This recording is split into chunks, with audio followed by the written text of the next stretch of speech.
suis pas ici pour faire la promotion du tabac. Moi, je suis porte-parole d'une entreprise légale que le gouvernement et les gouvernements nous permettent de vendre des produits. Je l'ai dit souvent, le gouvernement peut rendre la cigarette illégale demain matin. Penses-tu qu'il devrait? Bien, je pense pas parce que, un peu comme pour le cannabis, quand le premier ministre Trudeau a légalisé le cannabis en conférence de presse, il a dit on veut légaliser le cannabis pour 2 raisons. Protéger nos jeunes. Et parce qu'il en fumait. Non, c'était ça. C'est pas ça qu'il a dit. Mais c'était pour aussi l'enlever des mains du crime organisé. Ouais. Et aujourd'hui, la contrebande de tabac, la GRC dit qu'il y a 175 groupes de crimes organisés qui financent ou qui vendent des produits du tabac. Et les cigarettes illégales, c'est ce qui finance les autres produits illicites tels que le fentanyl, les armes à feu. Fait que c'est relié à un réseau illégal qui est énorme. Donc, est-ce que je pense que le gouvernement devrait rendre la cigarette illégale? Je crois pas. Parce que les gens qui veulent continuer de fumer vont s'approvisionner à quelque part. Et pour une société, je pense que c'est mieux d'avoir une industrie comme la nôtre qui reconnaît les risques du tabagisme, qui respecte la réglementation, qui s'assure que nos produits ne sont pas vendus aux jeunes, que d'avoir un marché légal qui vend à n'importe qui puis à n'importe quel prix. Le Fonds de solidarité FTQ est fier de présenter Les Dérangeants. Que vous souhaitiez devenir les premiers, les meilleurs ou les plus grands sur le marché, on prête main forte à des entreprises aux 4 coins du Québec. Au fond, on fait plus qu'investir. On s'investit dans vos projets. Visitez le fonds ftq.com/entreprise. Le podcast de la nouvelle génération d'entrepreneurs au Québec. Les Dérangeants. Les Dérangeants! Bonjour à tous, bienvenue à ce nouvel épisode des Dérangeants. Étienne Crevier à l'animation qui vous souhaite la bienvenue pour un nouvel épisode, grande entrevue, où est-ce qu'on aborde aujourd'hui un sujet quand même litigieux. Mais avant de tomber dans le vif du sujet, je veux vous remercier encore une fois d'être avec nous. En fait, le podcast est là parce que vous existez, parce que vous nous écoutez, puis pour aider les entrepreneurs au Québec vraiment à parler des vraies choses, à se partager nos cicatrices, nos bons coups, nos mauvais coups. Et c'est fièrement présenté par le Fonds de solidarité FTQ et propulsé par tous nos sponsors, que ce soit Blue HF, Kera Capital, Terrox de la ville de Laval. Et pour aujourd'hui, j'aurais pu avoir un Philippe Lamarre d'Urbania, une Marc-Josée Richer de Prana, une Farnelle Fleurant, une Elisabeth Abatiello, mais j'ai nul autre que mon fidèle compagnon Dominique Gagnon. Bonjour. Salut, Étienne. Merci beaucoup de te joindre. T'as-tu hâte à l'entrevue qui s'en vient? J'ai hâte parce que je pensais pas que ça allait arriver. Tu sais, de dire qu'il y a quelqu'un d'une industrie aussi peu sexy que le tabac qui dit « J'ai envie de venir vous parler ». J'ai envie de parler évidemment du règlement. On a tous entendu parler de ce règlement-là de 15 milliards de dollars, énormément d'argent. Mais d'avoir quelqu'un qui a le courage d'amener une opinion dérangeante puis de l'échanger, moi, je trouve ça vraiment intéressant comme sujet. Puis qu'est-ce que ça va pouvoir amener aux gens? De dire que parfois, il faut oser. Parfois, c'est pas toujours sexy non plus ce qu'on fait, mais comment on est capable de vivre avec ça ou de voir aussi les bons côtés. Fait que je trouve qu'il va y avoir des débats intéressants, des échanges intéressants dans un monde où on se fait de plus en plus dire quoi faire, quoi ne pas faire. Ça va peut-être amener une opinion un peu dérangeante, définitivement. Bien, c'est un sujet, comme tu le dis, qui est vraiment très litigieux, qui vient vraiment sortir les émotions, mais qui est un beau case study de transformation d'entreprise. Et quoi de mieux que pour en parler que d'avoir en fait quelqu'un de l'interne chez Imperial Tobacco qui est vice-président aux communications et affaires publiques et affaires légales, aussi juridiques, Éric Gagnon. Réglementaire, merci beaucoup. Éric, bienvenue au Dérangeant. Bien, merci beaucoup, je suis vraiment heureux d'être ici. Donc, qu'est-ce qui t'a poussé à te faire violence à toi-même pour venir à notre balado? En fait, ça fait 16 ans que je suis le porte-parole d'Imperial Tobacco et j'ai donné plusieurs entrevues, mais souvent, les entrevues traditionnelles, on n'a pas l'opportunité d'aller en fond.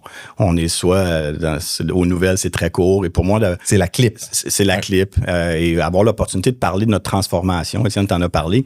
Qu'est-ce que fait Imperial? Sur quoi qu'on focus? C'est quoi nos objectifs? Puis il y a beaucoup d'informations qui est fausse. Puis pour moi, c'était important, pour moi personnellement, mais pour tous les employés d'Imperial, de venir raconter un peu qu'est-ce qu'on essaie de faire, pourquoi on veut le faire. Puis expliquer aux gens qui écoutent que Imperial, on comprend, on reconnaît les risques associés au tabagisme, mais on sait qu'il y a plusieurs adultes qui veulent utiliser de la nicotine, puis comment qu'on peut leur fournir la nicotine en enlevant les risques associés au tabagisme. C'est un peu la transformation. Fait que ça me faisait plaisir de les raconter cette histoire-là. Mais ce que tu dis, c'est vrai parce qu'il y a une demande, il y a un besoin, il y a des clients qui veulent ça. Et où est-ce qu'on trace la ligne entre la responsabilité collective et la responsabilité individuelle? Puis on y reviendra sur cette question-là. Mais je veux juste aborder le sujet, justement. Tu l'as mentionné d'entrée de jeu. Imperial Tobacco avec l'industrie de la cigarette qui est en baisse, en décroissance, c'est une transformation d'entreprise, c'est un business case extrêmement intéressant pour tout entrepreneur qui veut s'intéresser parce que je ne pense pas qu'il y a une industrie moins sexy que de la vente de galettes dans le monde. Puis, comment est-ce que toi, personnellement, tu vois et tu vis avec ce vent de face-là au jour le jour? Tu as tout à fait raison, mais l'idée, c'est de dire qu'on a un produit qu'on sait qui cause des risques importants. Ce qui est un peu spécial depuis les dernières années, c'est que ça fait des décennies que les groupes de santé, les gouvernements nous demandent d'amener des produits qui sont moins nocifs pour la santé. Puis maintenant qu'on le fait à travers les produits de vapotage, à travers des produits de cessation, même qui sont là pour aider les gens à arrêter de fumer, c'est ces groupes de santé-là qui s'opposent à nous. Fait que j'ai comme l'impression que c'est le monde à l'envers aujourd'hui. Ces groupes-là qui disaient qu'on vend juste des cigarettes, maintenant qu'on vend autres produits qui sont moins nocifs, mais là, ces gens-là nous mettent des bâtons dans les roues puis essaient de nous empêcher de transformer un peu le marché. Le gouvernement du Canada a un objectif d'avoir un pays sans fumée d'ici 2035. Un pays sans fumée, ça veut dire que dans un pays, tu as moins de 5 % de taux de tabagisme. Aujourd'hui, on est à peu près à 11-12 % au Canada. Donc, on est encore loin des pays comme la Suède, la Nouvelle-Zélande, qui, eux, sont des pays sans fumée. Mais pour y arriver, ils n'ont pas freiné l'évolution. Ce qu'ils ont fait, c'est qu'ils ont endossé les produits qui sont moins nocifs pour la santé, puis des produits de nicotine. Donc, le Canada a du chemin à faire, puis nous, on pense qu'on fait partie de la solution, pas du problème, mais il va falloir que tous ces gens-là travaillent ensemble, parce que si on continue à travailler de la même manière qu'on le faisait à l'époque, donc les groupes anti-tabac contre les compagnies de tabac, contre le gouvernement et tout ça, ça ne fonctionnera jamais. TerraOX présente cet épisode du balado Les Dérangeants. En tant qu'accélérateur de start-up technologiques, on vous aide à propulser vos innovations et à vous connecter avec des acteurs clés du milieu des affaires. TerraOX accélère votre croissance. Puis tu parles d'un monde sans fumée. Est-ce que le gouvernement cherche un monde sans fumée large ou sans fumée de cigarette? Parce que c'est quand même paradoxal. Là. On est en train de parler de dire qu'on veut un monde sans fumée. Mm-hmm. La SQDC semble en essor. On est ici au Québec, on en voit de plus en plus. Il y a une légalisation de la marijuana qui est une fumée définitivement à l'intérieur de ça. Est-ce qu'ils cherchent un monde sans fumée de la cigarette? Est-ce qu'ils s'attaquent vraiment à cette industrie-là ou c'est l'aspect de fumer en général? Parce que je me dis, d'une certaine façon, ils sont en train de tuer leur propre marché. C'est vraiment le concept de sans fumer, c'est la cigarette. Okay.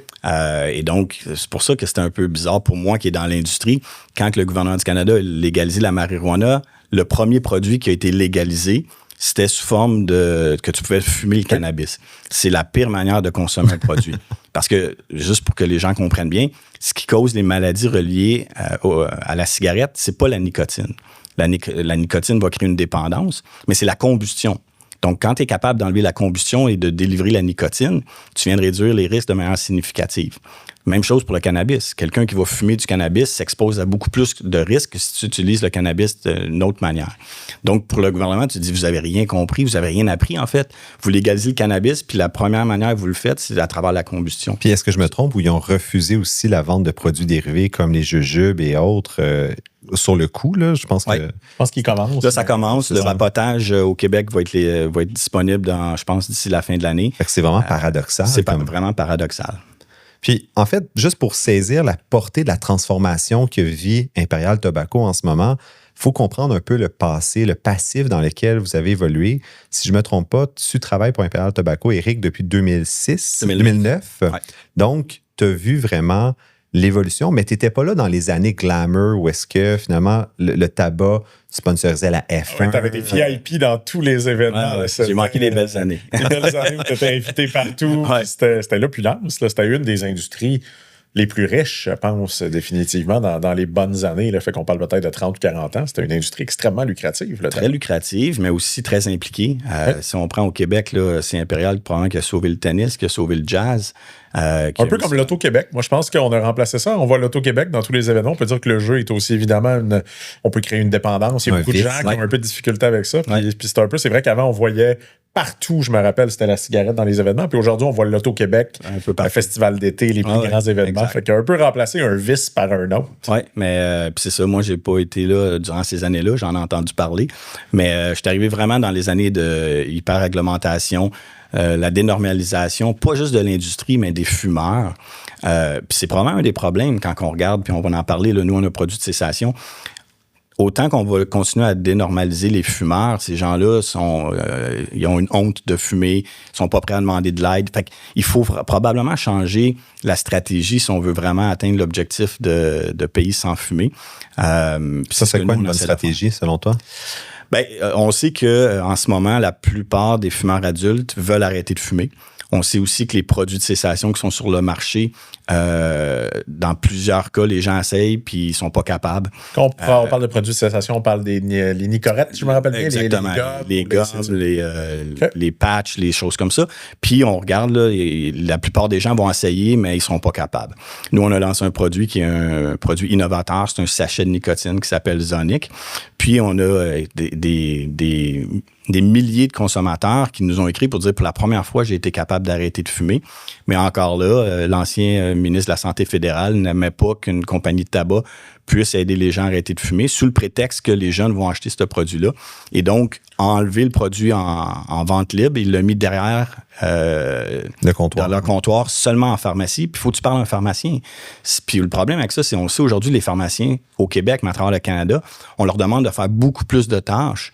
Et donc, les pharmaciens, ils sont comme moi, j'ai pas le temps de gérer un produit de cessation. Fait que c'est très complexe, l'environnement. C'est pas la stratégie que la Suède et la Norvège avaient employée, en fait, qui ont du succès dans un monde sans fumée, là. Bien, la Suède ont endossé les sachets de nicotine depuis une bonne période, reconnaissent que c'est moins nocif. Les études démontrent qu'un sachet de nicotine est probablement 99% moins nocif qu'une cigarette. Il y a des groupes de santé comme Public Health England, qui est l'équivalent de Santé Québec, de Santé Canada, qui disent que vapoter, c'est 90% moins nocif qu'une cigarette. Donc, il ne faut pas mettre des barrières à ces produits-là. Puis, il faut s'assurer que les adultes comprennent que si tu utilises la nicotine, t'es mieux d'utiliser des produits comme ça. Mais nous, on a des études, là, on est capable, puis on le voit. La plupart des gens au Canada pensent que la vapoteuse, elle est plus nocive que la cigarette. Ça fait aucun sens. Fait que quelqu'un qui veut soit utiliser de la nicotine ou qui fume va dire, je continue avec ma cigarette parce qu'il pense que la vapoteuse est plus nocive, ce qui est faux. Mais il n'y a pas justement, c'est un peu une légende urbaine, mais que dans le vapotage, il y a du plastique dans la fausse fumée ou des choses comme ça. Est-ce qu'on n'a pas des indications là-dessus? Bien, l'enjeu, c'est que il y a plusieurs produits qui rentrent sur le marché maintenant, puis il y a des plus de puffs qu'on appelle, là, donc, et plus que ces produits-là sont gros, puis ils délivrent, avec le temps, c'est que le contenu à l'intérieur peut créer certains métaux, des choses comme ça, qui n'ont pas été faites pour ça. Et c'est là que la réglementation, elle est super importante. S'assurer qu'on mette une réglementation au niveau des saveurs qui est respectée, au niveau du taux de nicotine, puis c'est ce que le gouvernement doit faire. Mais le problème, puis je peux parler du Québec. On est arrivé au Québec, le gouvernement a banni tous les saveurs dans le vapotage, excepté la saveur de tabac. Nous, on n'était pas contre, mais on leur a dit, faites attention, vous allez créer un marché illégal. Aujourd'hui, au Québec, 80% du marché des vapoteuses est illégal. 80%. T'es sérieux? 80%. Ça l'a ouvert la porte juste dans le fond... aux cigarettes amérindiennes, dans le fond, là, l'équivalent d'eux. Là. Ou aux vapoteuses. C'est que la réalité, la plupart des gens qui vapotaient, en tout cas pour en avoir côtoyé certains qui avaient effectivement remplacé la cigarette par ça, c'est sûr que les saveurs étaient plus agréables. On s'entend. Il y a peu de gens qui trouvent que ça sent bon, la cigarette. Là. J'ai rarement entendu quelqu'un voir quand je sniffe ça, j'ai vu un beau moment. La vapoteuse avait des goûts intéressants. Encore une fois, c'est de remplacer sur le marché. On peut même dire avec la marijuana, le vécu, la SQDC, certains moments, si le stock à la SQDC est moins bon que dans la rue, les gens vont aller dans la rue chercher qu'est-ce qui est et on va pas chercher nos taxes et nos impôts. Ça vouloir être plate en ce moment avec des sacs clics à 1,2 milliard. Là, on a besoin d'aller chercher des taxes et des impôts à quelque part parce qu'on a un gouvernement dépensier un petit peu de ce côté-là. Donc, il faut aussi être capable de remplacer. Je pense, c'est d'avoir des produits, de dire, moi, j'aime beaucoup mieux que ce soit légal. Je fais partie des gens qui sont en faveur de la légalisation de la prostitution, la légalisation de la majorité des trucs, parce qu'on enlève ça au crime organisé. Tu sais, aujourd'hui, ça se tire dans les rues à Montréal, ça brasse. La légalisation est un super truc. Et je suis d'accord de dire, vous avez plus le droit de faire ça légalement. Le marché se déplace. Puis ça, on peut parler de l'industrie du tabac, mais en business, dès le moment qu'il y a quelque chose qui est bloqué, le marché va se déplacer s'il y a un besoin. Ce que les gens détestent, c'est les vides.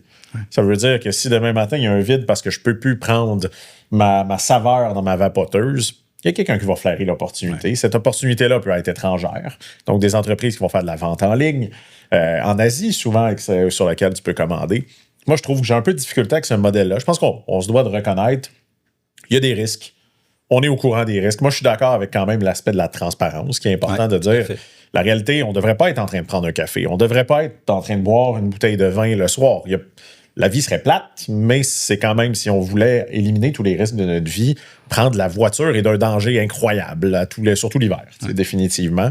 Mais je pense que c'est de reconnaître les risques, d'assumer les risques, puis de traiter les gens comme des adultes. Moi, j'ai un peu de difficulté, effectivement, avec cet aspect-là de bloquer la possibilité au secteur privé. Surtout que je sais qu'aussi, moi, j'ai eu des amis qui ont lancé des boutiques de vapotage, puis c'est des gens qui ont investi, qui ont mis de l'argent, ils ouvrent leur boutique, ils ont de l'ambition, ils voient un marché, ils voient une opportunité. Boum, du jour au lendemain, le gouvernement dit « Hey, by the way, fini ». C'est le libre marché, là, la possibilité de fonctionner n'est plus là. Oui, mais l'histoire nous a appris que la prohibition ne fonctionne pas. Et puis on le sait, là, c'est éprouvé à plein de reprises. Ça a l'air le fun, par exemple. Cette vidéo, les bars un peu clandestins. Moi, j'aimais bien ce monde-là. Ça avait l'air agréable. Mais tu sais, le Québec, c'est un bon exemple. Puis, nous, on avait dit au gouvernement, vous devriez permettre les saveurs de menthe et menthol, en plus du tabac. Au moins, pour permettre aux adultes qui utilisent ces produits-là pour rester loin de la cigarette, ça va les aider. Puis là, le problème, c'est quand on regarde ce qui est arrivé au Québec, c'est soit que les gens sont retournés à la cigarette ou soit qu'ils achètent des produits illégaux. Dans les deux cas, on gagne pas. Fait que c'est un peu ça. Puis ça, j'ai des exemples comme ça. Le Canada se vante d'être probablement un des meilleurs marchés au niveau de la réglementation, au niveau du tabac.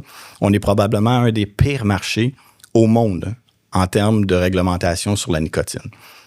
30%, ça, 30% de nos ventes de cigarettes au Canada sont illégales. Le gouvernement perd entre 2 et 3 milliards de taxes par année. C'est 3 ça clique, ça, là.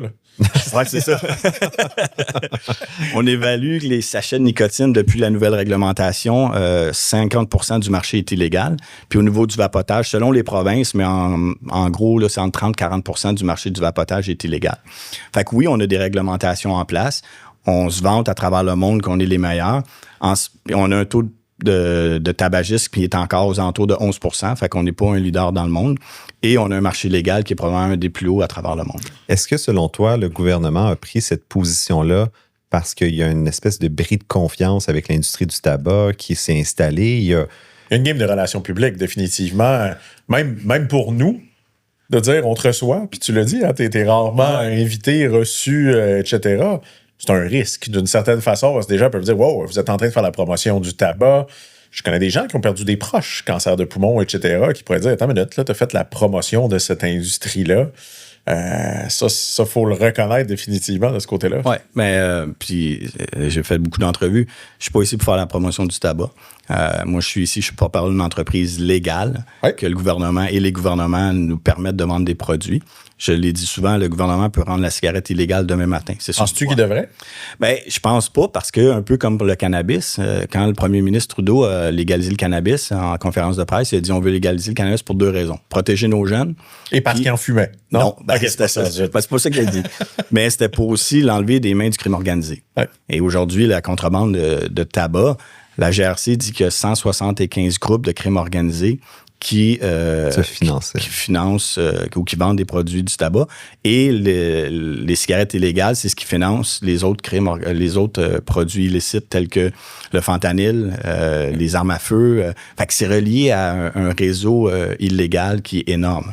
Donc, est-ce que je pense que le gouvernement devrait rendre la cigarette illégale? Je crois pas. Parce que les gens qui veulent continuer de fumer vont s'approvisionner à quelque part. Et pour une société, je pense que c'est mieux d'avoir une industrie comme la nôtre qui reconnaît les risques du tabagisme, qui respecte la réglementation, qui s'assure que nos produits ne sont pas vendus aux jeunes, que d'avoir un marché légal qui vend à n'importe qui puis à n'importe quel prix. Puis moi, j'aimerais revenir un peu, Étienne, quand même, sur toi comme individu, parce qu'on le dit, tu sais, au-delà de l'entreprise que tu défends aujourd'hui, quand même, si tu avais rejoint l'entreprise dans les belles années puis tu avais dit j'ai continué, ça, OK, je suis resté où je suis, j'ai un fonds de pension, pourquoi ne pas quitter à ce moment-là? Mais ce déclic-là, de dire si tu passes la job était vraiment payante, c'est quoi qui fait que tu as décidé d'affronter un petit peu définitivement ce vent de face-là puis de dire je vais rejoindre cette entreprise-là et que tu y es encore après énormément d'années? Moi, je veux ce déclic-là, puis tu pourras peut-être dire quelques anecdotes parce qu'on en parlait. Là. Moi, je m'imagine rentrer, je sais pas, j'ai une nouvelle copine Puis quand sa famille me dit « Ah, ton chum, il fait quoi dans la vie? » Il dit « Ah, je travaille pour Imperial Tobacco. » Tu sais, il y a définitivement une pression à ça. Ouais. Comment tu as eu ce déclic-là? Puis pourquoi? C'est quoi qui t'a motivé? J'étais en milieu de carrière. J'ai une maîtrise en communication de l'Université d'Aix-Marseille en France. Et j'ai vite appris que pour moi, les communications puis les relations médias m'intéressaient beaucoup. Je savais pas si je voulais être journaliste ou travailler dans les relations publiques, mais les médias m'attiraient. J'ai travaillé dans une grande entreprise internationale avant d'être chez Imperial. Et quand on m'a approché pour ce rôle-là en 2009, pour moi, c'était un beau défi de relations publiques. Je suis très libertin. Un des plus grands. Oui, puis je suis très libertin. J'ai tout le temps pensé que les adultes ont le droit de prendre leurs propres décisions. J'aime pas quand le gouvernement me dit quoi faire. Puis pour moi, dans ma vision des choses, ça faisait beaucoup de sens d'aller défendre cette industrie-là, qui pour moi est une industrie légale. J'ai jamais fumé. J'ai 2 enfants. Je veux pas que mes enfants touchent à la nicotine, comme je veux pas qu'ils touchent au cannabis. Puis j'espère qu'ils toucheront pas trop à l'alcool. Penses-tu qu'ils sont gênés de ce que tu fais dans la vie? Je pense pas.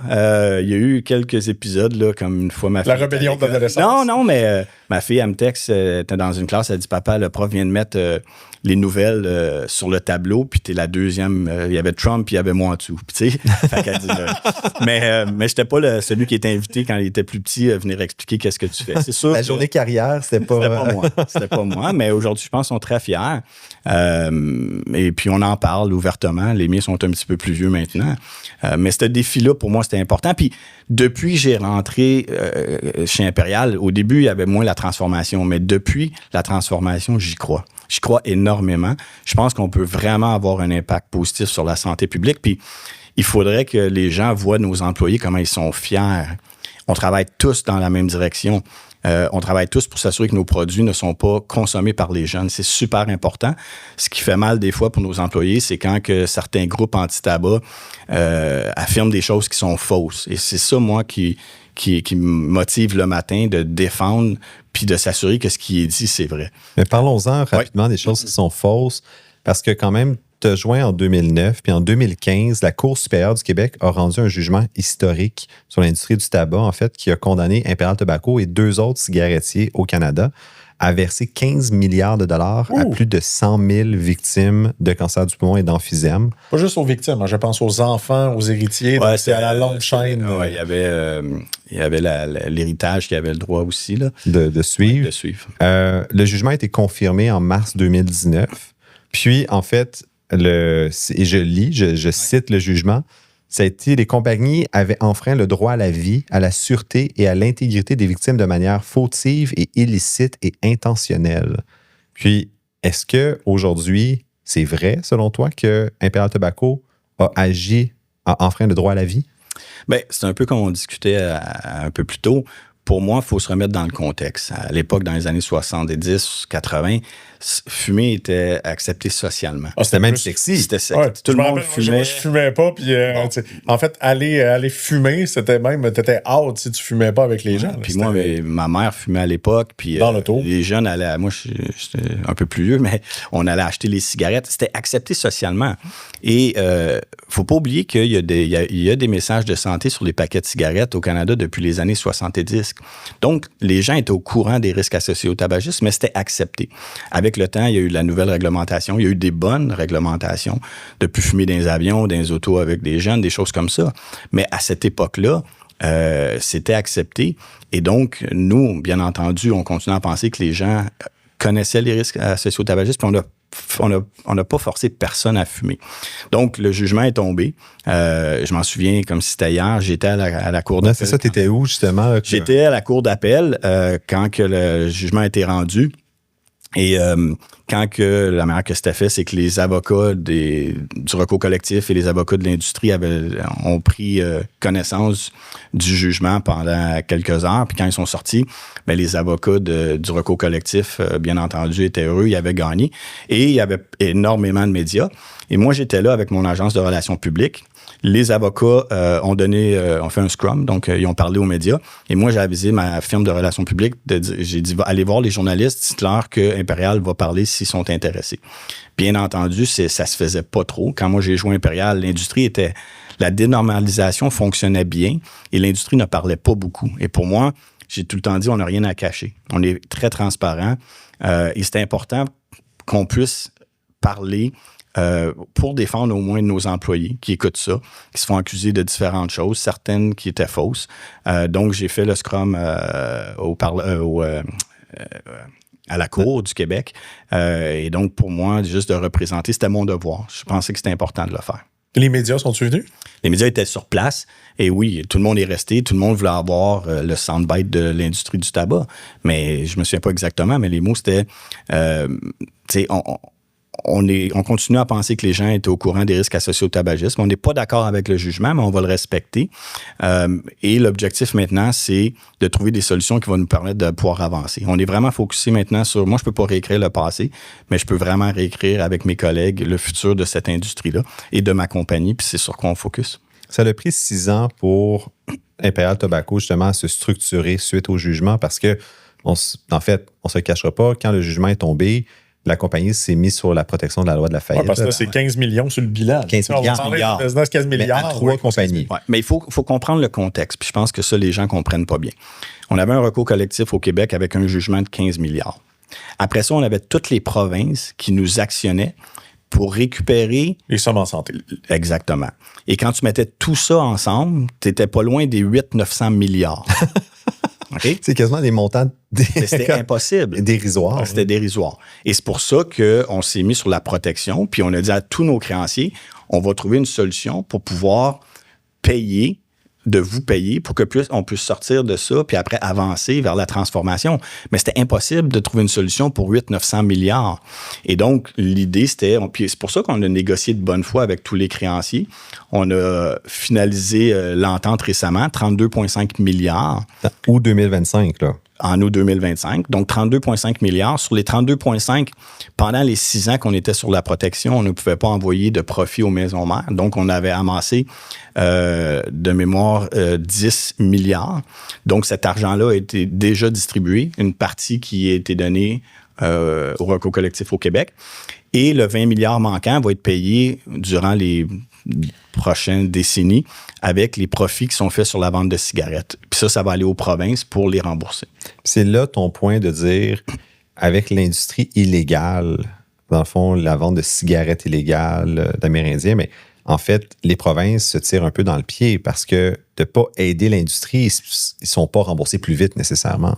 Ben, en fait, en ce moment, c'est que notre division de cigarettes travaille pour les gouvernements à travers le Canada.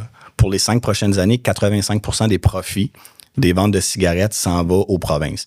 Donc, si eux sont capables de réduire la contrebande, ils vont récupérer pas seulement en taxes, mais ils vont être capables de se rembourser sur l'entente beaucoup plus rapidement. Donc, il y a un élément super important pour eux d'essayer d'adresser ce fléau-là. Puis le Québec le fait. En 2009, quand j'ai joint Imperial, la contrebande au Québec était à 40%. Depuis quelques années, elle est stable à 15%. Puis le projet qui s'appelle... je me souviens plus le nom, là, mais ils ont mis en place, ils ont donné des pouvoirs aux forces de l'ordre. Accès Tabac, ça s'appelle. Et donc, à travers Accès Tabac, le gouvernement du Québec a fait un très, très bon travail. Puis nous, on essaie de dire aux autres provinces, vous devez copier ce projet-là et l'instaurer dans vos provinces pour essayer de diminuer le taux de contrebande dans vos provinces. Mais moi, j'essaie de comprendre. Le gouvernement va être payé sur les ventes de cigarettes futures. Ouais. C'est des choses qui vous reposent. Moi, j'ai l'impression qu'on est dans un catch-22, là, parce que je me dis, si on continue de vendre des cigarettes, il y a des gens qui vont continuer d'aller à l'hôpital. Le gouvernement va-tu vous demander de payer une fois que tout ça sera fini en disant c'est de votre faute parce que vous avez vendu des cigarettes, me rembourser, il va falloir que vous me remboursiez? Parce que ça me semble... Non, parce il y a un côté illogique pour moi à l'intérieur de ça, de dire, d'une certaine façon, j'ai l'impression en ce moment que ce qu'on dit, c'est que plus il va y avoir de ventes de tabac, plus les gouvernements vont être remboursés, donc plus logiquement, ils devraient être contents. Parce que définitivement, ils ont besoin de revenus en ce moment, ils cherchent ça. En même temps, on dit qu'on veut arrêter les gens de fumer puis qu'on veut diminuer. Donc, j'essaie de comprendre la relation à l'intérieur de ça qui me semble un peu illogique. Oui, ben en fait, l'entente qu'on a fait, c'est qu'on a réglé tous les litiges passés et futurs. Donc, il ne pourra pas avoir de litiges futurs sur le tabac au Canada. On assume que les gens sont au courant maintenant, là. On assume que les gens sont au courant depuis des décennies. Et donc, l'idée, c'est qu'il y a encore 11% des adultes au Canada qui fument. Et donc, ces gens-là, avec le temps, ils vont continuer à acheter des cigarettes légales. Mais ça revient à ce que tu disais. Si les gouvernements veulent être remboursés plus rapidement, adresser les problèmes de contrebande. parce que c'est 2 à 3 milliards par année. Québec, 15 %. L'Ontario est à peu près à 30 %. Je pense que la Nouveau-Brunswick, on l'évalue à peu près à 50 %.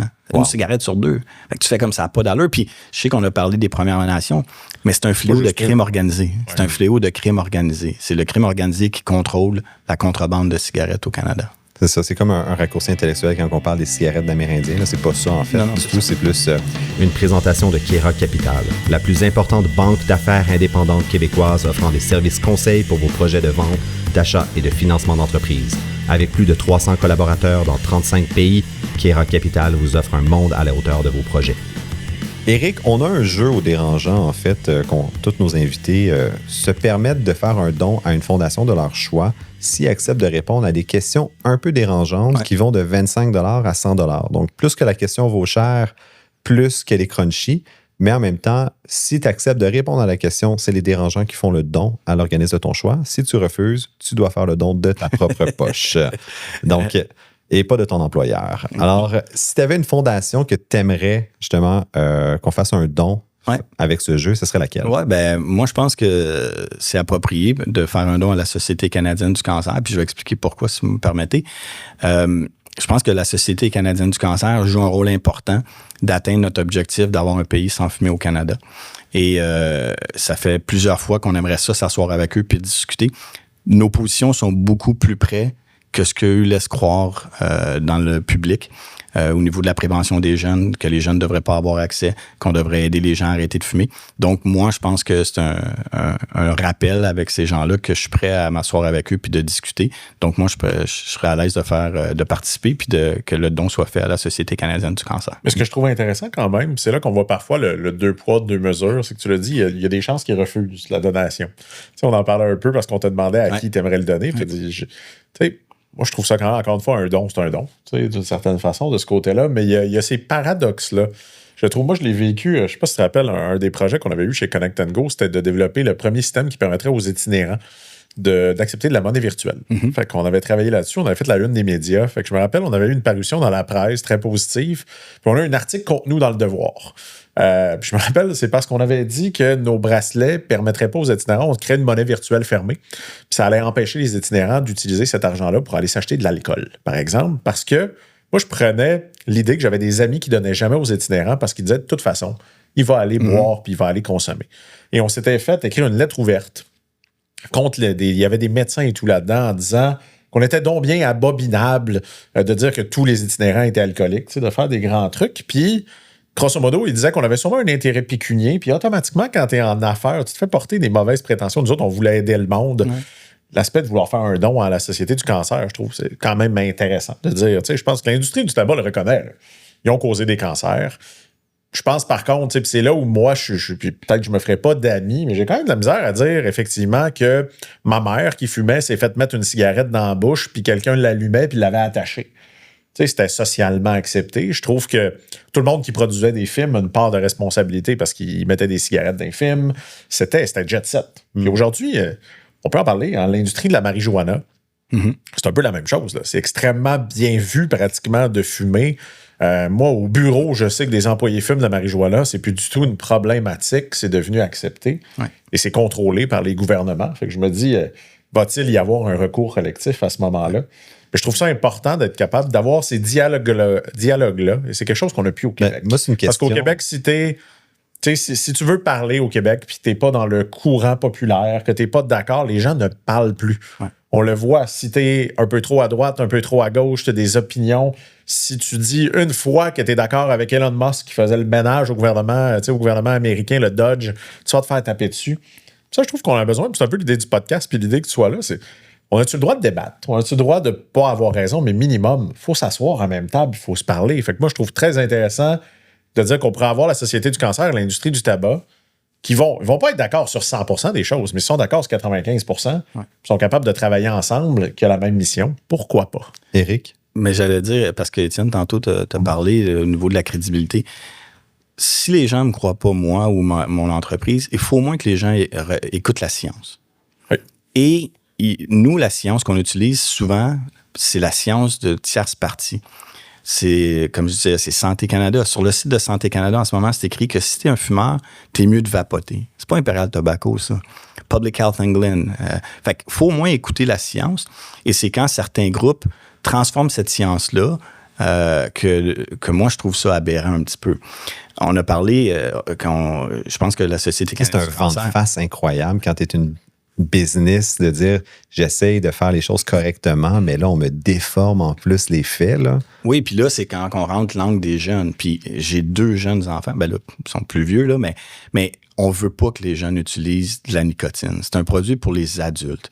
Mais quand j'entends que pour protéger les jeunes, par exemple, il faut bannir toutes les saveurs dans le vapotage, ça sent que les chiffres du gouvernement fédéral disent qu'à peu près 15% des jeunes qui vapotent au Canada, mais tu as 50% des jeunes qui disent qu'ils consomment de l'alcool, mais il n'y a personne qui demande de bannir la saveur dans l'alcool. Pourquoi on s'achante toujours sur la nicotine? Puis la réponse à ça, c'est parce qu'on a des groupes anti-tabac qui sont très bien financés au Canada, financés par le gouvernement pour lobbyer le gouvernement. Et ces groupes-là ne s'intéressent pas au cannabis parce que le taux de cannabis chez les jeunes est plus élevé que le vapotage ou très similaire. Il n'y a plus de jeunes qui fument, ce qui est une très bonne chose. Au niveau de la jeunesse, on a un pays sans fumée, ce qui est très positif. Mais ce que je dis, c'est qu'il ne faut pas continuer à taper sur l'industrie du tabac puis de mettre de la réglementation qui n'est pas efficace sous le règne de « faut protéger les jeunes à tout prix » parce que Zonic est un bon exemple. À cause de ça, on n'aide pas les gens qui ont besoin d'arrêter de fumer. Et les gens qui vont commencer ou les adultes qui vont prendre la nicotine vont peut-être le faire à travers la cigarette. Puis ça a un impact négatif sur la santé publique. Puis l'alcool, hein, c'était une question qu'on se posait. Moi, je suis allé chercher la statistique. Tu sais, l'alcool tue 2,5 fois moins de gens que le tabac. Ça reste énormément de gens. Là. C'était 20 000 personnes, je me rappelle bien, par année au Québec, là, la statistique que l'alcool tuait, que ce soit par l'alcoolisme ou par des accidents dans la voiture. Il y a plusieurs causes autour de ça. Énormément de gens meurent de l'alcool et c'est vrai que c'est un sujet qu'on entend aussi de plus en plus. On commence à avoir de plus en plus de gens. On va recevoir au podcast Marie-Pierre Morin, qui est un bon exemple, qui est de plus en plus de gens qui ont fait le choix délibéré de ne pas boire. Ouais. Mais c'est un exemple. Ce matin, je lisais un article pour qu'il y ait des discussions en ce moment d'avoir des messages de santé sur l'alcool. Parce qu'on connaît. Fait qu'on va avoir un foie noirci sur ma bouteille de rouge. C'était ça, puis les gouvernements ne semblent pas vouloir aller là.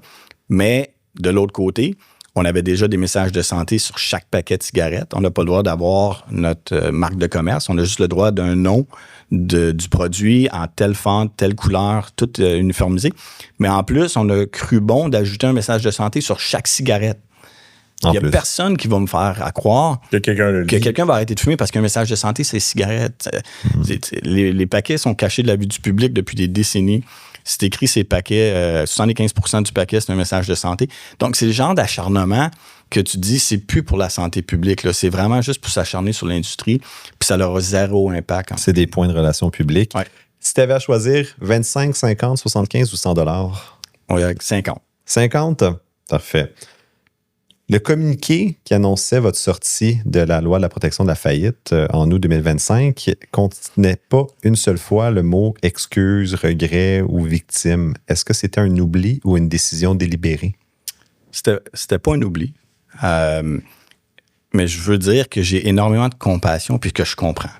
Dans ma génération, je suis dans 71, on a tous des gens dans son entourage qui ont été impactés par l'impact négatif de la cigarette. Donc, j'ai de la compassion et je comprends la douleur de ces gens-là. Cela dit, on en a parlé. Je continue à penser personnellement, puis je pense que c'est aussi l'entreprise, que les gens étaient au courant des risques associés au tabagisme depuis des décennies, qu'on n'a forcé personne dans un contexte social où est-ce que la cigarette était acceptée. Et il y a des choses qui ont été accusées qui sont fausses. Je donnais l'exemple. On nous a accusés d'avoir vendu des cigarettes légères, laissant croire au monde que c'était moins nocif. Bien, l'histoire de tout ça, c'est que le gouvernement fédéral croyait aussi que les cigarettes légères étaient moins nocives. Il nous mandatait de vendre des cigarettes légères à la population canadienne. Donc, il y a des choses comme ça qui ont été affirmées, que ça n'a pas ressorti, mais que c'est la vérité, c'était ça. Donc, vous avez été accusé d'avoir détruit des documents aussi. On a été accusé d'avoir détruit des documents. Cependant, les documents ont été présentés en cours. Donc, s'ils ont été détruits, pourquoi qu'ils se retrouvent en cours? Fait qu'il y a différentes choses. Bien entendu, c'est très complexe. Oui, ça a été un procès qui a été très long. Mais l'objectif, quand on a été à la cour d'appel, quand on a été sur la protection contre les créanciers, je l'ai dit plus tôt, on a négocié de bonne foi. On voulait trouver une manière de pouvoir payer le recours collectif au Québec et les provinces pour pouvoir s'en aller sur la transformation pour nous, qui est la priorité aujourd'hui sans faute. C'est un bon 50 $, Dominique. J'ai approuvé. Donc, pour la Société la Société canadienne du cancer.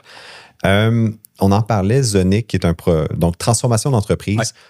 On voit l'industrie du tabac en déclin, de moins en moins de gens fument. Puis tu disais plutôt, la nicotine est un produit pour les adultes. Idéalement, la nicotine est un produit pour personne, mais s'il y en a, au moins que ce soit juste pour les adultes. Vous avez un objectif de 50 millions de consommateurs pour des produits sans fumer d'ici 2030.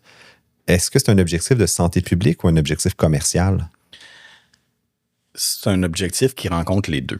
Puis, je ne serais pas crédible de m'asseoir ici puis dire que BAT... Ça ne payera pas. Ben non, parce qu'on a des... une entreprise privée. On est en entreprise privée, on a des investisseurs, puis ils regardent le retour sur l'investissement, c'est bien entendu. Mais je pense que notre transformation peut avoir un impact important sur la santé publique à travers le monde. Je ne vois pas ça différemment que l'industrie de l'alcool qui vend de la bière sans alcool maintenant.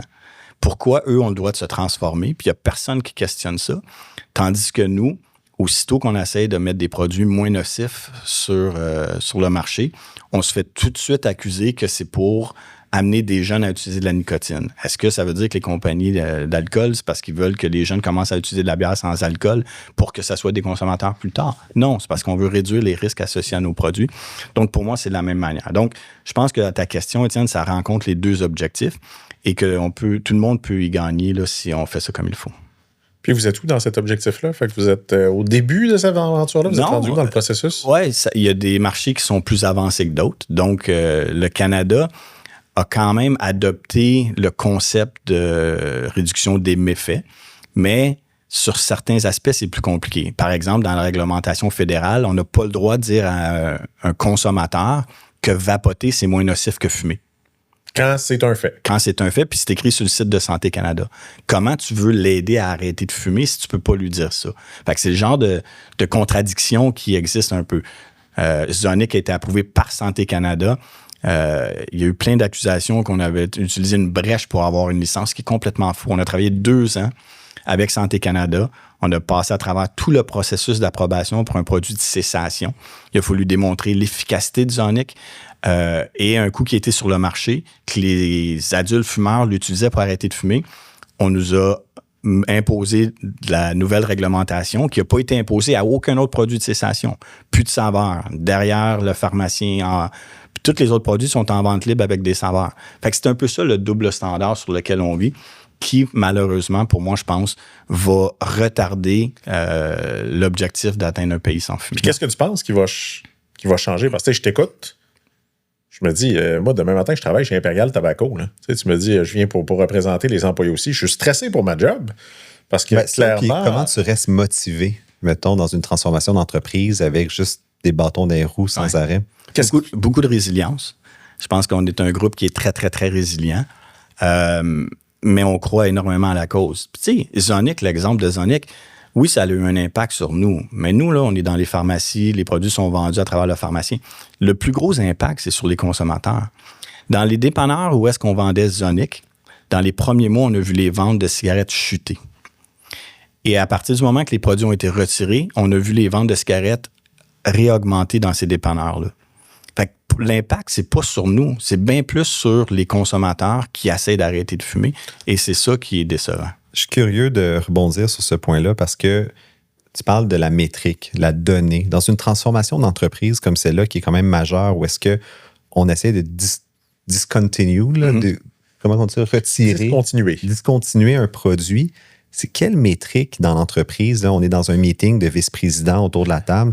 On affiche le dashboard. Qu'est-ce qu'on regarde? On regarde les revenus, on regarde le nombre d'utilisateurs, on regarde l'adoption.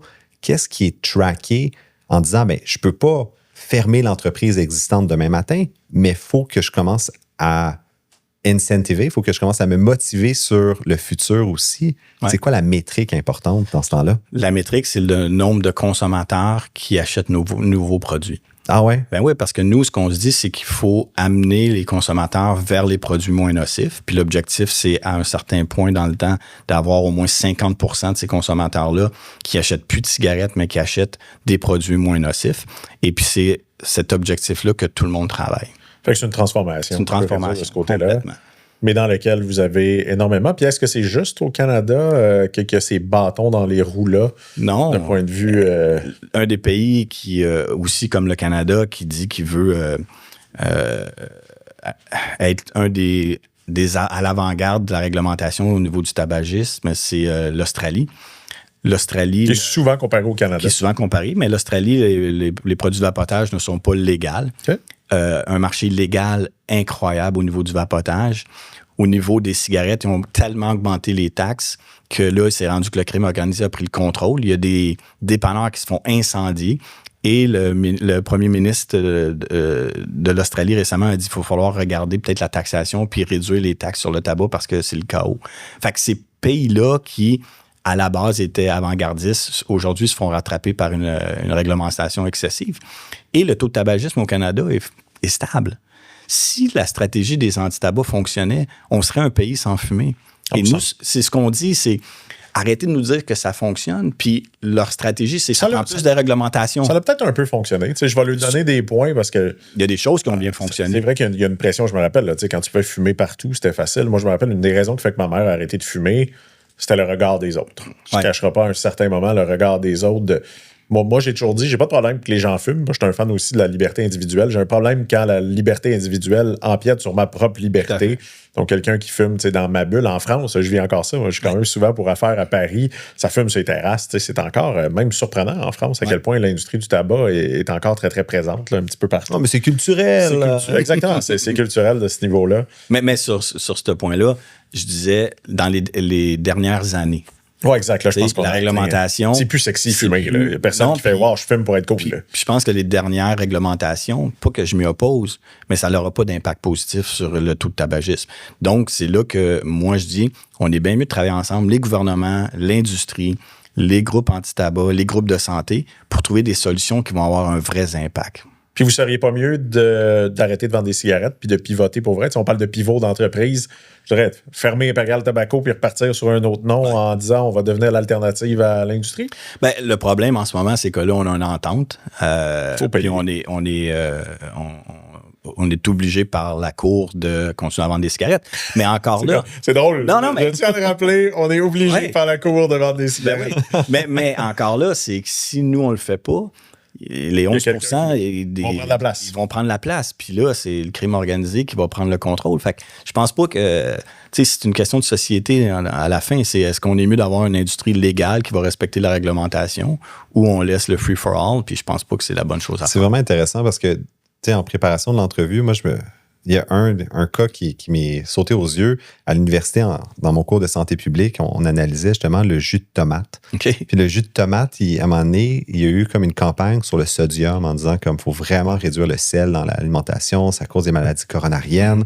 Puis là, il était comme, ben, tu sais, un des premiers gestes, c'est de prendre du V8 sans sodium. Puis j'ai goûté au V8 sans sodium, là. Ça comme goûte, la mort. Ça goûte le cul, pour vrai. C'est vraiment mauvais. Fait que, elle est où la ligne de dire, pour le bien de la santé publique, je dois prendre du V8 sans sodium ou si j'ai envie de prendre un V8, ben, je vais en prendre un petit peu, pas beaucoup, faire moi-même attention, mais au moins mon V8 va goûter bon, tu sais. C'est un peu comme ça, je me sens des fois par rapport à la réglementation, par rapport à des produits nocifs, où est-ce qu'il n'y a pas de commune mesure, on n'est pas dans les teintes de gris, on est dans le blanc ou noir. Ouais. Puis comment conjuguer ça comme entreprise? Ouais. Mais c'est... Penser que demain matin, il n'y a plus personne qui va prendre de l'alcool, qui ne fumera plus de nicotine, plus de cannabis. C'est un monde utopique un peu. Puis on ne vit pas dans un monde de licorne. Moi, je pense que ce qu'il faut... Mais des fois, il y a des groupes de pression qu'on sent qui vivent dans un monde de licorne. Oui, mais c'est là que les politiciens puis les instances qui prennent des décisions doivent prendre des décisions éclairées. Pragmatiques. Ouais. Pragmatiques, tu sais. Puis c'est pour ça que je pense que l'objectif, c'est de s'assurer que les gens sont au courant des risques associés à différents produits, à différentes expériences. Mais ces gens-là doivent par la suite prendre leurs propres décisions. Puis moi, je crois beaucoup à ça. Moi, j'ai éduqué mes enfants. C'est pas le gouvernement, là, puis c'était ma responsabilité. Demain matin, quelqu'un décide t'as 30 ans, puis tu décides d'utiliser du vapotage. Mais tu sais que tu prends de la nicotine. Mais est-ce qu'à cause de ça, on va bannir tous les produits? Si tu roules à 300 km/h sur l'autoroute, ben, il y a un risque, exact. Définitivement. On va pas bannir les voitures. On tombe dans les anecdotes personnelles, mais mon ancienne belle-mère qui est décédée du cancer, en fin de vie, elle fumait, puis son médecin disait, je t'arrêterai pas, je te demanderai pas d'arrêter de fumer parce que ça va te demander trop d'efforts, trop d'énergie, ça va te causer trop de tristesse probablement, ça va être trop dur avec la chimiothérapie. Fait qu'elle dit, continue, vas-y, fume parce que rendu là, ça fait trop partie de ton quotidien. Éric, t'es-tu partant pour une autre question? Ben oui. 50, 75, 100? 100. Oh un gambler, j'aime ça. Un entrepreneur dans l'âme. Est-ce qu'il y a ou il y a déjà eu une décision de l'entreprise que tu dis, je peux pas endosser ça. Je peux pas être le porte-parole. Je suis pas prêt à aller devant les caméras pour cette décision-là ou ce pitch-là? La réponse est non. Est-ce qu'on a des discussions? Oui. Est-ce que des fois, on voit des plans puis on se dit ça, on n'aime pas ça? Mais l'approche de mon département, le département légal joue un grand rôle chez nous. On a vraiment une voix qui est écoutée. Il y a deux choses pour moi qui seraient inacceptables. Elle est où la ligne pour toi? La ligne pour moi, là, il y a deux choses. Travailler pour... puis c'est jamais arrivé chez Impérial, mais savoir que l'entreprise fait des choses illégales, pour moi, ça serait inacceptable. Chez Impérial, ça n'arrive pas. On a un contentieux très, très, très bon et tout ce qui sort de chez nous passe par le contentieux. Ça doit même être intense. Vous devez être comme une entreprise publique, là, si on en entend parler. C'est important parce qu'on vend un produit qui est dangereux. Fait que ça, c'est la priorité. 2, c'est jamais arrivé, mais si jamais il y avait des stratégies pour attirer les jeunes, je serais complètement contre. Mais en 16 ans chez Impérial, malgré ce que certains groupes peuvent dire, c'est faux. Ça a-tu été le cas de d'autres entreprises dans l'industrie qui vous fait mal paraître? Non plus. Non? Puis je peux pas parler pour les autres, mais tu sais, à la base, ce qui est dommage, c'est que les jeunes vont expérimenter. Puis ils vont expérimenter par eux-mêmes. Puis après ça, il y a encore plus si c'est interdit. On est attiré par l'interdit. Tu sais, le produit de vapotage, c'est un bon exemple. Le produit de vapotage, quand il a été légalisé au Canada en 2019, il y avait déjà des boutiques de vapotage à travers le Canada. Le produit était accessible partout, mais c'était pas légal. Mais il y avait déjà un fléau auprès des jeunes. Oui. Mais en 2018, quand nous, on est rentré dans le marché, tout à coup, c'était nous qui avions créé ce problème-là. Mais il y avait un problème avant. Ouais. Fait que, mais ça, pour moi, Étienne, ça serait les deux choses. Mais je peux rassurer tout le monde que chez Impérial, tant aussi longtemps que... Depuis que je suis là, puis tant aussi longtemps que je vais être là, ça n'arrivera pas. Mais c'est intéressant de l'entendre, puis c'est un 100$ bien gagné, donc good job. Parce que, en effet, tu sais, je me dis, dans un monde où est-ce qu'il y a un produit, justement, de contrebande, c'est là que d'avoir justement des instances et des gens qui ont une imputabilité, qui sont devant la caméra, ben, au moins, ça assure une transparence. Puis on veut ça comme société. Oui, c'est un produit nocif qui a mauvaise presse, mais qui est en transformation. Puis on ne veut pas non plus empêcher tout le monde dans le fond, de prendre la décision à leur place parce qu'ils vont juste aller vers les produits de la contrebande. C'est définitif moi, je fais partie des gens qui veulent que les gens fument moins. Par contre, je trouve qu'on est dans le 2 poids, 2 mesures. C'est la SQDC appartient au gouvernement, la marijuana est aussi définitivement nocive, la SAQ appartient au gouvernement, l'Auto-Québec appartient au gouvernement. Je me questionne pourquoi la cigarette n'appartient pas au gouvernement, parce que définitivement, il semble très, très bon pour commercialiser des produits dans lesquels... Puis c'est une fine ligne. On voit à la SAQ, les ventes baissent en ce moment. Il y a justement de plus en plus de discussions sur comment il attire un peu les jeunes, la nouvelle génération. Il y a eu, ça a fait justement, je me rappelle une entrevue d'Arcan il y a quelques mois que j'ai entendu son balado où ça s'était su que la SAQ parlait de stratégie pour fidéliser les plus jeunes. C'est peut-être 18 ans les plus jeunes, mais c'est quand même, on cherche à dire, hey, faut pas arrêter de boire de l'alcool. Là. Ça paye les salaires des députés, ça paye l'argent du gouvernement, puis le système de santé, d'une certaine façon. Ça paye les routes aussi. Ça paye les salaires des députés. 100%. Ça paye beaucoup de 100%. Mais pour moi, c'est le 2 poids, 2 mesures qui est peut-être un peu plus difficile, puis que je comprends, d'une certaine façon, l'industrie de dire, OK, on essaie de changer, on n'est pas parfait, définitivement pas, mais dans lequel il y a un 2 poids, 2 mesures qui va devoir éventuellement être avisé. Puis de dire, puis je suis d'accord, laisser la place au crime organisé, là, c'est pas bon. Parce que je peux te garantir que ce qu'ils mettent dans les cigarettes, ce qu'ils mettent dans la plupart des produits, c'est le profit à tout prix qui est leur leitmotiv, tandis que l'industrie, aujourd'hui, c'est sûr que la profitabilité, c'est important. Hein. Vous êtes une entreprise, tu l'as dit, privée, mais j'ai aimé que tu l'assumes de dire c'est les 2 réponses, c'est faire de l'argent et aussi aider le bien commun. Moi, je pense qu'il y a définitivement quand même quelque chose là.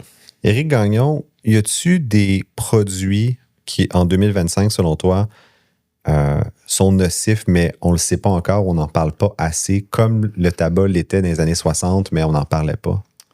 Je ne sais pas s'il y en a. Je pense qu'il y a de plus en plus de produits qui vont être probablement où est-ce que je suis aujourd'hui dans 50 ou 60 ans. Fait qu'au dérangeant, dans 50 ans, on va recevoir le vice-président.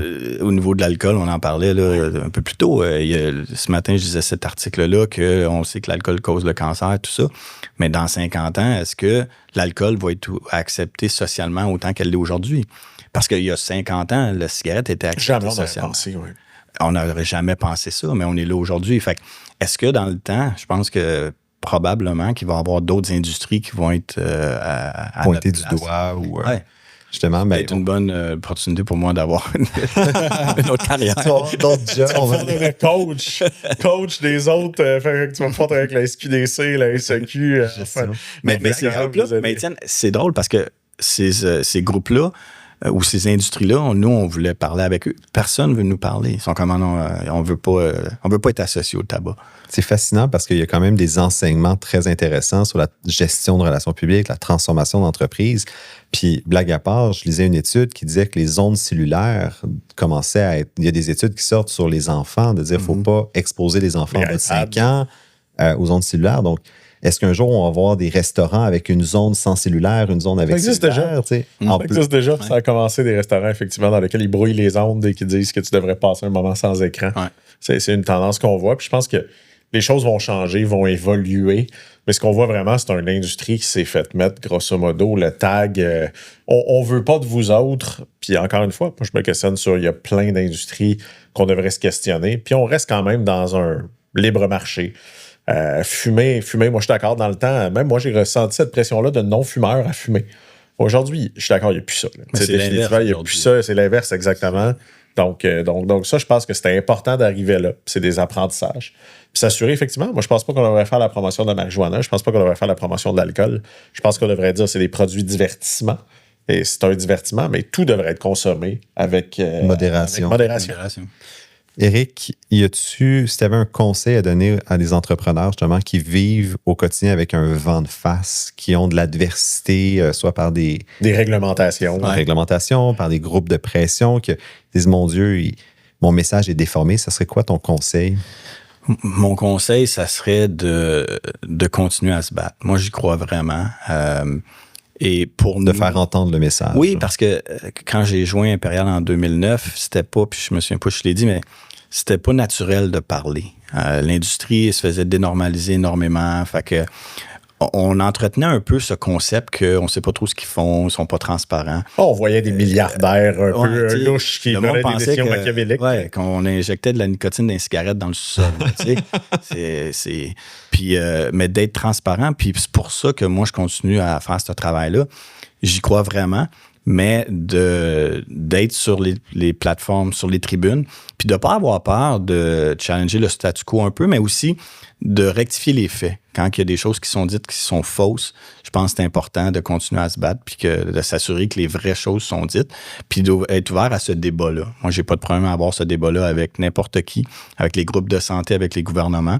Et je pense qu'avec le temps, ça va payer, mais pas juste pour Impérial, mais aussi pour la santé publique, parce qu'on sait que la cigarette, ça a des risques importants. Donc, si on est capable d'amener les gens à lâcher la cigarette, utiliser des produits moins nocifs, je pense que tout le monde va en bénéficier. Oui, et puis les produits moins nocifs vont amener à peut-être plus de produits nocifs un jour, et ça va être de l'éducation. Exact. Ce que je retiens beaucoup de notre conversation, honnêtement, c'est que la résilience est à la base de tout. Parce que n'importe quelle situation, même avec une décision de la Cour d'appel d'un procès de 15 milliards, une entreprise peut changer, peut se transformer. Il y a des opportunités d'affaires et on est capable d'évoluer, mais c'est pas rapide. Non. Les changements sociaux prennent du temps. Puis comme entrepreneur, des fois, il faut regarder sur le long terme. Des persévérer. 10 ans, 15 ans, 20 ans. Mais quand on regarde sur le long terme, tout est possible, en fait. Ouais. Dominique? C'est tout à fait. Moi, je pense que, tu sais, ce que j'aime, c'est que tu es venu avec transparence, tu le dis, humilité. Mais aussi, moi, j'aime l'aspect que tu sois capable d'assumer. Tu sais, de dire à la question qu'on t'a posée, de dire est-ce que c'était une omission? Non, c'était pas une omission. C'était prévu de le faire ainsi. On a besoin de plus de ces débats-là. Et encore une fois, on a peur des avoirs. Tu le dis, moi, l'aspect que vous ne soyez pas reçu, je le comprends pas. Parce qu'encore une fois, si les gens n'auraient pas peur que vous disiez peut-être la vérité, pourquoi pas vous recevoir d'une certaine façon? Parce que si ce que vous disiez, c'est des mensonges, aujourd'hui, un peu plus difficile avec toutes les faussetés qui sont mises sur les réseaux sociaux, mais moi, je trouve qu'on a à grandir dans le débat, dans ces échanges-là. Puis c'est une entreprise qui a, pendant des années, effectivement, commandité le sport, fait la vitalité économique, payait des excellents salaires. Je pense qu'on est tous un peu responsables. Donc, c'est un peu hypocrite que de virer notre chemise de bord. Exactement. Mais encore une fois, puis je le dis à tout le monde, fumez pas. Tu sais, c'est pas une bonne idée. On veut pas. Les jeunes, les moins jeunes, je considère que c'est pas bon, l'industrie du tabac, définitivement. Exact. Et je pense qu'ici, on fume tous pas. Fait que, tu sais, je pense que le message n'est pas les dérangeants encouragent les gens de fumer. Si on encourage le débat, on encourage les discussions, l'entrepreneuriat. Pour moi, les gens derrière Imperial Tobacco, il y a des jobs, il y a des gens qui gagnent des salaires, il y a des familles. Selon moi, même le pourcentage de gens qui fument dans les employés doivent être en bas de 50%, même en fait, c'est proche de ce que la population... C'est proche de 10%. Et ces gens-là vivent les mêmes choses. Donc, pour moi, c'était un débat super intéressant. Puis ça amène, je trouve, quelque chose de différent un petit peu. Et ça montre à quel point, parfois, il faut être résilient. Puis il faut avoir du courage. Parce que pour être là, définitivement, puis en parler avec la pression que ça vient, beaucoup de courage. Éric Gagnon, merci beaucoup. Merci beaucoup. Merci à vous. Et vous, à la maison, n'hésitez pas, abonnez-vous sur toutes nos plateformes, que ce soit Apple Podcasts, Google, Spotify. Allez voir le site web www.lesdérangeants.com pour avoir une foule de ressources pour vous aider dans vos entreprises, que ce soit des templates chiffriers Excel, pour voir tous les épisodes des 8 dernières saisons. C'était Étienne Crevier qui vous remercie encore une fois d'avoir été là et qui vous dit à la semaine prochaine. Le podcast de la nouvelle génération d'entrepreneurs au Québec. Les Dérangeants. Les Dérangeants!